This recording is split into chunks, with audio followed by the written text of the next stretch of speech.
找不到一个真实的敬拜者而悲伤，因主所寻找的人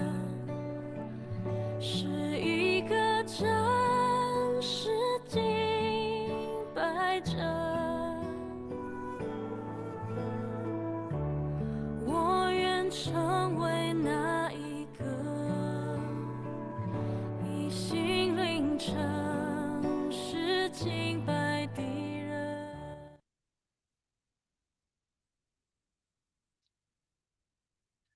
各位弟兄姐妹，大家早安，大家平安。今天是我们约翰福音第26天的共读。今天早上邀请洪翠玲长老来带领我们大家做开始的祷告。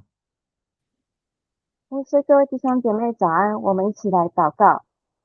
亲爱的主耶稣，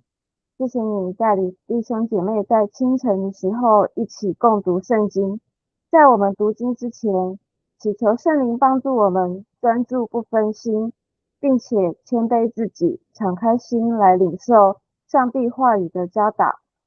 不仅只是读经，还要将真理刻印在心，将神的话语实践在生活中。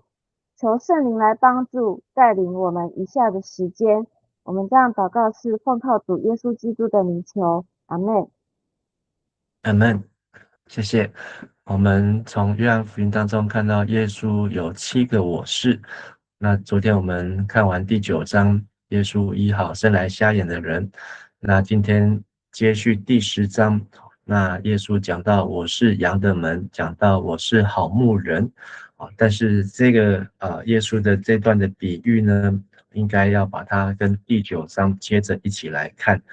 因为他这个背景呢，就是耶稣说，这些法利赛人呢，他们不仅仅是瞎了眼，甚至呢，他们还住在黑暗中。不仅是住在黑暗中，他们甚至呢，成为这个盗贼，吞吃上帝的羊。那在当时耶稣的时代的巴勒斯坦，牧羊人是普遍的行业，仅次于务农耕种。但做牧羊人非常的辛苦因为要全天候的工作，那甚至有早上的、晚上的，没有下班时间。那有时候呢，在旷野中呢，为了要保护羊，也可能会牺牲自己的生命。那牧羊人呢，有2种，一种是有自己的羊，那是主人；另外一种是看顾羊群的，被雇工，就是来看守别人的羊。那后者呢，这些雇工呢，通常都是比较没有人想要来做的工作，甚至比罪犯好一些。那在中东的这些羊呢，他们是住在羊圈里。那这羊圈呢，就是会用石头、栏杆、篱笆围起来。那只有一个门，那方便让人跟羊同进同出那这样羊才不会四散。羊圈就是要特别在晚上的时候，让羊可以住在里面，防止羊群到处流散，也保护它们不受到野兽的侵扰侵袭。那在村镇当中呢，会有公用的羊圈，那甚至不同的羊群会在羊圈里面来露宿。那牧羊人将自己的羊群赶进去之后，他们就可以交给看门的看守，然后回家过夜。那这个是在这个中东牧羊的这个的背景。那我们先请翠玲长老带我们来读第10章的1到6节。第一节，耶稣又说：我郑重地告诉你们，那不从门进羊圈，却从别处爬进去的，是贼，是强盗；那从门进去的，才是羊的牧人。看门的替他开门，他的羊也认得他的声音。他按名字呼唤自己的羊，领他们出来。他把自己的羊都领出来，就走在他们前面。他的羊跟着他，因为他们认得他的声音。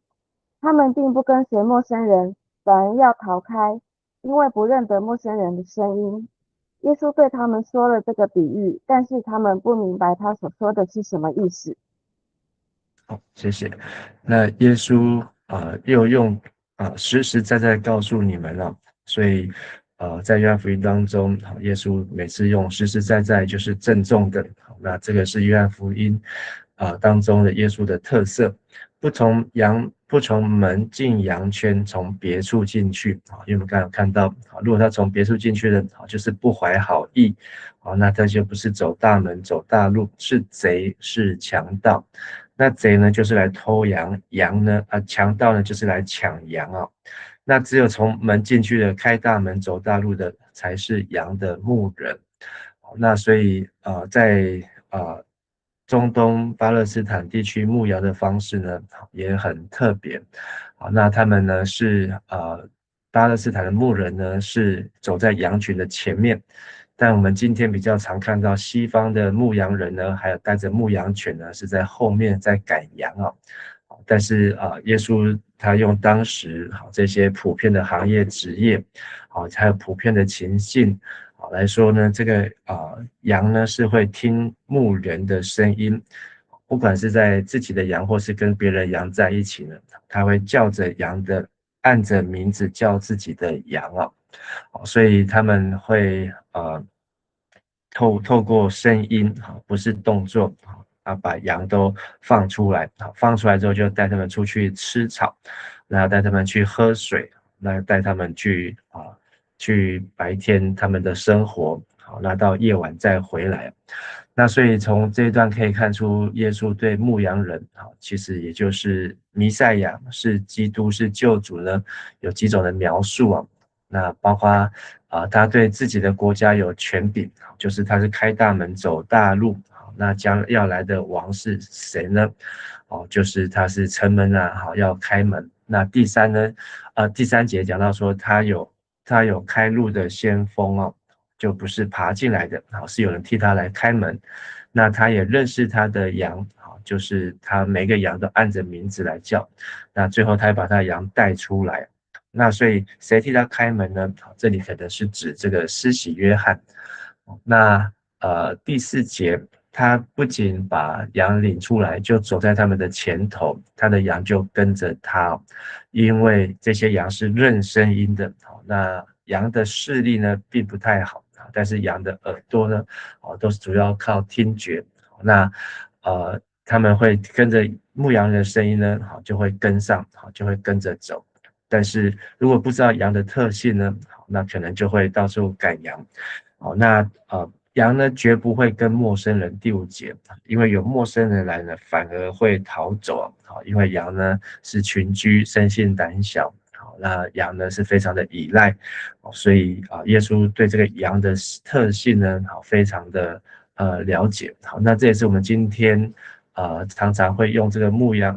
羊人跟羊呢来比喻呢教会跟耶稣的关系，还有我们实际在教会生活当中牧者跟弟兄姐妹的关系那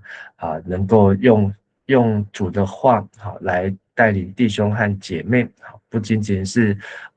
衣食上面的照顾，还要用神的话认得神的声音但这些羊如果听到陌生的声音呢，他就会警醒，就会警觉。那耶稣对他们说的这个比喻呢，他们并不明白还有就是巴勒斯坦的这些牧羊人呢，他们跟羊呢，通常养羊不是为了吃羊肉炉不是卖羊肉，通常是为了做羊毛品那所以需要他们的羊毛，所以他们会这些羊呢会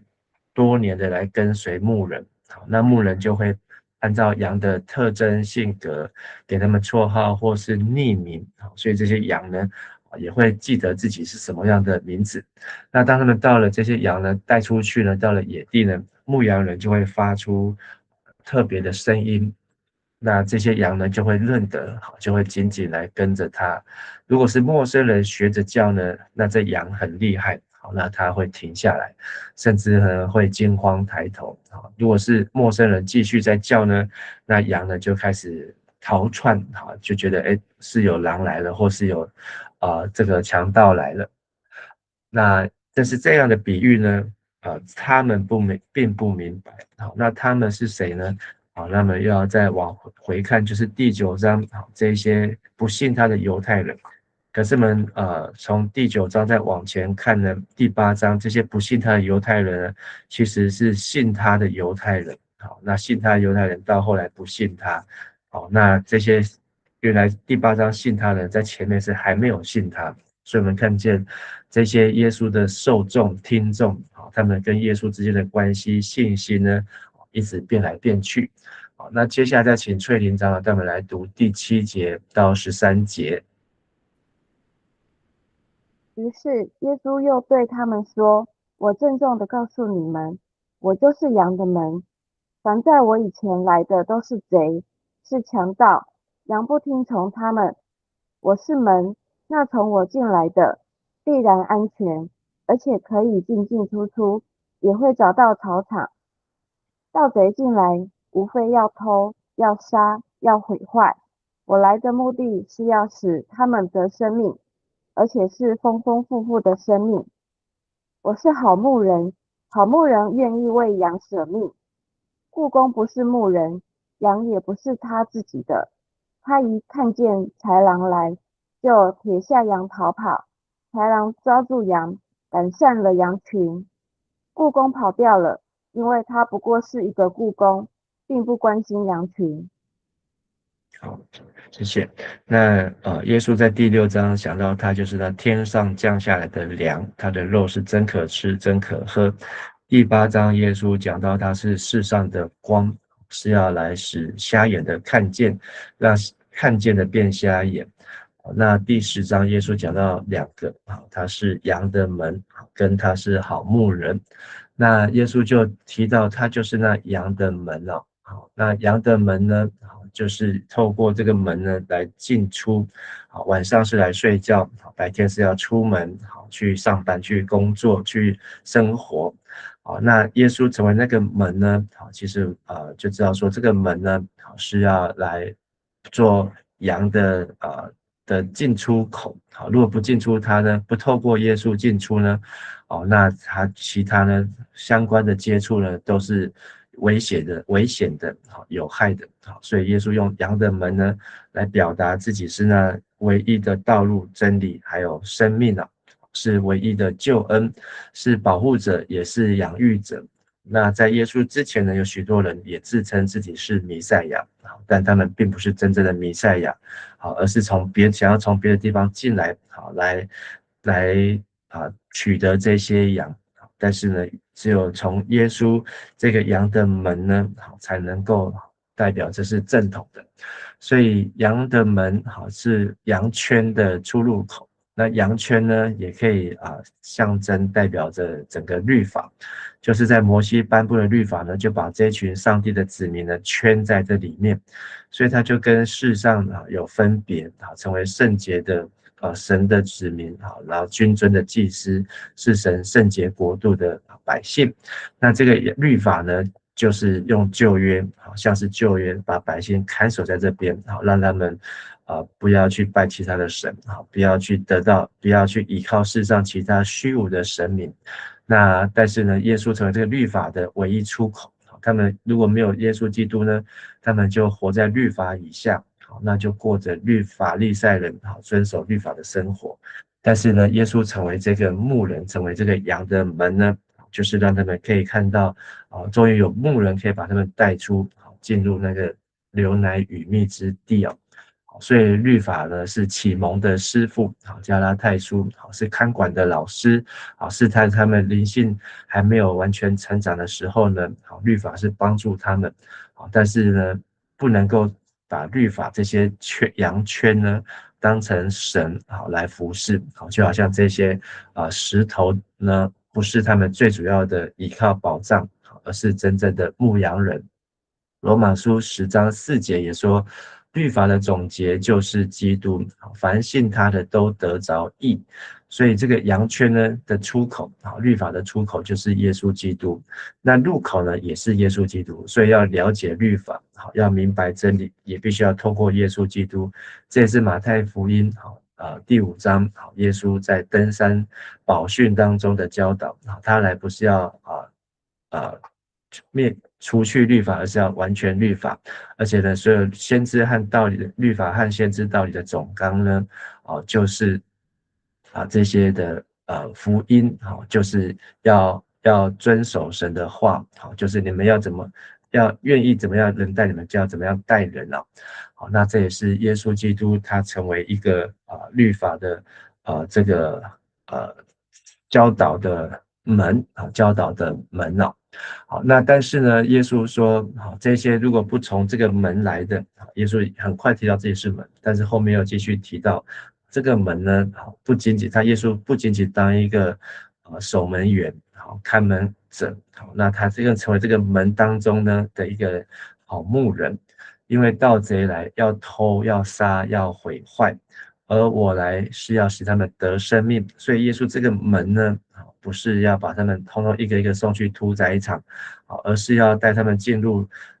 青草地溪水旁，丰丰富富的生活，就是更丰盛的生命。好，所以这个丰盛呢，不仅是灵命的丰盛，也就是像羊一样，真的有草可以吃，有水可以喝，有树荫底下可以歇息。然后冬天的地方呢，有遮风避雨的地方。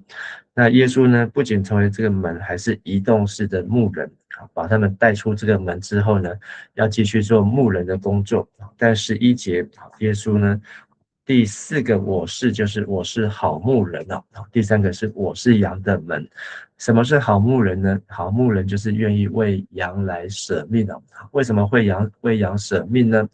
那就是好牧人跟雇工的差别。因为呢，这些盗贼来是要偷窃，是要杀害，是要毁坏，这个门可能层层上的枷锁打不开，他们就翻墙进来，翻墙进来呢，宰羊杀羊，取了这个羊所有价值的地方呢，或是把羊抱出去呢，然后呢，他们就又逃跑，所以这是盗贼。但是好牧人呢，他甚至要舍命呢，就是要跟这一些不仅是盗贼来搏斗，甚至呢还有在外面的时候呢，也要跟这些旷野中的野兽来搏斗。但雇工呢，他不是牧人，他只是来领薪水的，所以雇工呢，这些羊不是他的，是主人的。如果看见豺狼来呢，就撇下羊就逃跑。那甚至呢，羊呢，看到这个牧人跑了，羊也跟着跑，这时候狼呢就更开心的，这个随意的去掳掠这一些的羊哦。好，那雇工跑了呢，他只有以自己的性命顾自己的性命，但是呢，他却不管这些羊的性命了。所以耶稣用这样子的比喻呢，就是这一群是神所托付的羊群。那耶稣呢，成为这个羊的门，好，那他不从外面翻墙进来，好，他是开大门走大路的进来。但是呢，这些羊呢，真正的羊会认得这是我们的牧人。但是呢，这些法利赛人、犹太人，这些自以为义的人呢，他们呢不认为他是牧人，还要这些羊不会跟他，甚至会到处东奔西窜。但是呢，当他们在东奔西窜的时候呢，反而是瞎了眼，不是撞墙呢，就是掉到悬崖呢，或是就被狼给吞吃掉了。所以耶稣把这样子的瞎眼的状况呢，就灵命的瞎眼，不认识耶稣的这些法利赛人，自以为义的人呢，将像这个最终都被狼群所吞吃了。好，那最后再请崔连长带我们来读14节到21节。我是好牧人，正如父亲认识我，我认识父亲。同样我认得我的羊，他们也认得我，我愿意为他们舍命。我还有其他的羊不在这羊圈里，我也必须把他们领来，他们会听我的声音。这两者要合成一群，同属于一个牧人。父亲爱我，因为我愿意牺牲自己的生命，为要再得到生命。没有人能夺走我的生命，是我自愿牺牲的。我有权牺牲，也有权再得回，这是我父亲命令我做的。犹太人又为了这些话起纷争，他们当中有好些人说，他是鬼附的，他发疯了，何必听他？并有些人说，鬼附的人不能说出这样的话，鬼能开盲人的眼睛吗？谢谢。那耶稣呢，启示第二次在说我是好牧人那11节在第9节说我是门就是羊的门，11节说我是好牧人，14节呢又再次强调2次强调我是好牧人。那这个就好的意思就是良善的牧人。那他因为呢他也接受父亲的牧养，正如父亲认识我，我认识父亲。所以好牧人的工作呢就是让羊会认得他的声音。那如同耶稣也认得天父的声音，但是呢现在这些号称在读圣经的法利赛人，他们却认不出来上帝的声音。上帝呢的话呢律法呢道成了肉身来到世上，甚至呢就走到他们的面前，不仅在他们面前还行了开瞎眼的生来瞎眼人的神迹，但是他们居然认不出来，还拒绝相信他，甚至还说他是鬼，甚至呢还把他所行的神迹呢的这个瞎眼人呢赶逐出教会然后把他取消他得救的资格所以这个是法利赛人所做的。但是呢耶稣呢却是看重跟父的关系因为父认识子，子认识父，所以子也要认识羊，羊就会认识子认识耶稣。而且呢耶稣也在这边宣告他要为他们来舍命那我们知道耶稣的舍命呢是上十字架但是呢前面他就提过他的舍命呢还要把他的肉跟他的血呢把这个天上降下来生命的粮呢真实的与人来分享，那使人可以住在他的里面，他也可以住在我们的里面。所以好牧人呢他要面对狼群面对这些凶恶的豺狼野兽那甚至呢当他羊呢受威胁的时候呢好牧人会挺身而出，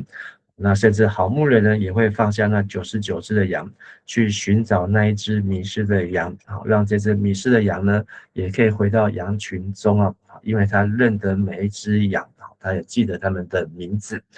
那但是呢16节好牧人前面是看管在羊圈里面的羊，14节好牧人呢是要去寻找羊圈外面的羊所以我还有其他的羊不在这羊圈里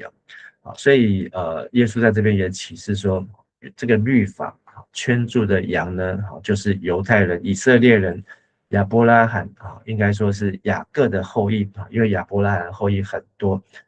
包括这些阿拉伯人包括很多这些亚伯拉罕不同的后裔。但是呢耶稣说他羊圈还有羊不在这圈里的也必须要把他们领来，他们也要听我的声音，最后要合成一群，同属一位牧人那所以这里的羊圈外面的羊呢就是在律法之外的人所以这也是保罗在罗马书加拉太书所说的律法以下跟不在律法以下但是呢都要不论是希腊人或是外邦人都要同归于一所以羊圈外的羊呢是指所有的律法之外的外邦人所以羊圈呢这个意思呢第一个就代表律法那就是耶稣来以前犹太人以色列人被圈在律法以下，那他们跟外邦人分别不受到异教的污染至少他们不会那么快遇到盗贼，不会那么快被这个世界给吞噬掉。那羊圈呢也代表犹太人的会堂那这个会堂呢就是犹太人他们加上很多人的遗传教训规条形成一个犹太教的群体，那这犹太会堂呢也变成他们的羊圈了那我们今日的教会呢也会有点像这样教会当自己有自己的这个系统教会有自己的规条，教会有自己的各样子的这个分门别类的时候呢那它就会跟外界就会隔绝开来那这个羊圈呢也代表属于封闭的教会或封闭的宗派不与外接触那他们就自认是唯一得救的，是纯正的，是真的，其他都不是不能得救的。那他们只知道自己的教义，也不想要去了解别人，不想要去明白别人。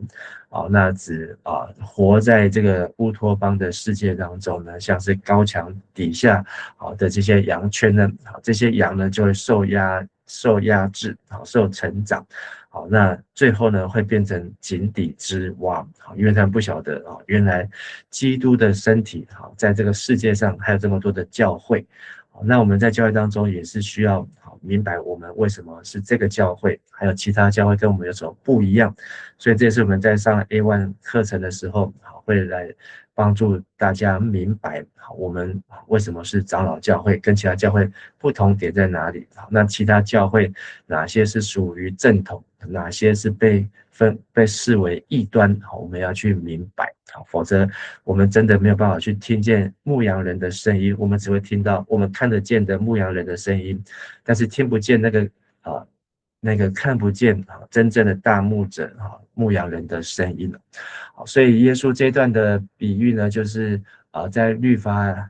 以下呢，耶稣的这个羊呢，有一群是在这个草场或在羊圈中，但是呢，在另外还有一群这群羊呢，是陌生的羊，陌仔羊，但是呢，这些羊呢，都是耶稣要去牧养他们，耶稣也是他们的好牧人。所以呢，耶稣的工作就是要让犹太的信徒、外邦的信徒呢，最终呢能够合为一群的归属同一个牧人。那这就是耶稣所要成就的事情。所以哪一个教会呢？他拒绝其他教会的肢体，或是呢哪一个牧人呢？他只把这些羊呢当为自己的，这就是他的羊。那他占为己有的时候呢，那这都是很危险的事情，因为耶稣明白的来告诉我们。但是我们可以看到羊的特色，就是这些不同的羊，他们进来之后，羊会不会互咬，会不会互相排挤排斥？那这就是羊一个很大的特色，就是当这些羊，我们刚才前面有提到说，甚至他们在城镇当中的时候，他们地方空间不够，必须是有公共的这个羊圈。那所以不同的羊群呢是可以住在一起的。那到了白天，他们要分别听这个牧羊人的声音呢，各自行动。所以羊跟其他羊呢，他们是可以合在一起的。但如果有时候我们不能够去接纳其他的弟兄姐妹，我们不能够去接纳其他的羊进来的时候呢，那反而不是别人的问题，是我们的问题，因为我们没有听见主的声音，我们跟的牧羊人可能跟错了，才会让我们有这个排挤排他的这种行为出来。17节，父爱我，父亲爱我，因为我愿意牺牲自己的生命。所以耶稣很知道他要做的事情，而且他也领受神所给他的事情。那他也知道他做这些事情是在神的爱中，他不是出于恐惧来做，不是出于害怕来做，而是出于神的爱。那这是耶稣他上十字架的一个很大的动力，就是爱是信望爱，其中最大的是爱。所以耶稣是为爱而生，为爱而活，为爱而上十字架，他不是活在恐惧当中。那我们能不能像耶稣一样呢？为爱成为基督徒，为爱成为门徒，为爱成为信徒，为爱来读神的话，吃耶稣的肉，喝耶稣的血。那把命舍去，好再取回来。所以耶稣在这边清楚的预告，他虽然上十字架，但是呢，他也有权柄再把他的命夺回来，就是从死里复活。那这是父亲命令我做的，这是我从父亲所受的命令。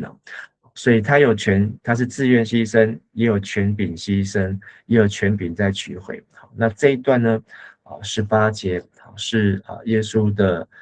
教导，也是耶稣呢他提到这个好牧人他是完全出于自愿的，而且呢权柄也在他的身上，在他的手上，但是他也不是照自己的意思，而是照天父的意思。那到后面这里呢，耶稣的教导就这个8、9、10的这一段呢要告一段落。但是呢，犹太人又为了耶稣的话起了纷争，有一些人又继续不懂的时候就说他是被鬼附，而且疯了，不要再听他的。但也有说他怎么可能被鬼附的人，他被鬼附的人不可能说出这样子的话。还有呢，被鬼附的人他怎么能够开盲人的眼睛呢？那就是